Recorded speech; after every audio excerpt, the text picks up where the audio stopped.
Chaque année, on y a droit. Il y a toujours un moment où il faut ranger. Ah, la corvée.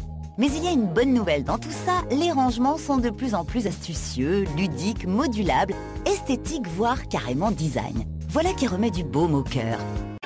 L'architecte d'intérieur Jean-David Benamou a l'astucieuse manie de mettre les appartements en boîte. En clair, il conçoit chaque espace comme un cube autonome dans lequel il intègre des rangements très discrets. Démonstration. Dans un petit espace qui est ouvert, le principe de la boîte fonctionne bien puisque là aussi il permet d'identifier deux fonctions différentes dans ce même espace. On a d'un côté la chambre qui est effectivement un traitement avec du chêne, du bois, et d'un autre côté on retrouve une boîte, elle, beaucoup plus blanche, résine blanche, mur blanc. Alors j'ai créé cette différence de niveau afin d'abord de profiter au maximum des espaces au sol. Donc ici il y a un petit bureau qui permet au lit de glisser en dessous et donc de sortir une table qui permet de manger à plusieurs. À ce moment-là, ce qui se passe, c'est qu'effectivement l'estrade du bureau, elle se transforme aussi en assise. Voilà, donc on peut se retrouver à plusieurs pour un dîner dans un petit 40 mètres carrés.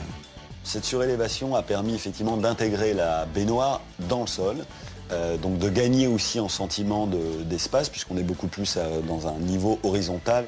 Donc on retrouve une symétrie entre l'espace bureau qui est surélevé et la salle de bain. Le budget travaux hors honoraires se situe dans une fourchette de 800 à 1200 € du mètre carré pour une rénovation de ce type. On change d'appartement. Comment réaliser une cuisine la plus invisible possible lorsqu'elle est ouverte sur le salon? Réponse avec Jean-David qui excelle dans l'art de la dissimulation.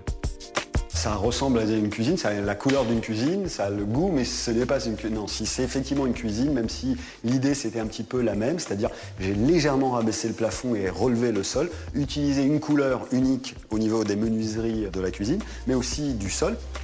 J'ai évité des poignées, donc c'est dans la menuiserie qu'on va trouver effectivement une petite encoche qui permet simplement d'aller chercher la porte assez facilement, mais qui fait oublier qu'on a une série de placards, qu'on a un frigidaire, qu'on a un maximum d'autres rangements, tout ça étant assez dissimulé. On peut avoir quelque chose de beaucoup plus net, de beaucoup plus épuré visuellement. On en gagne en simplicité et en impression d'espace.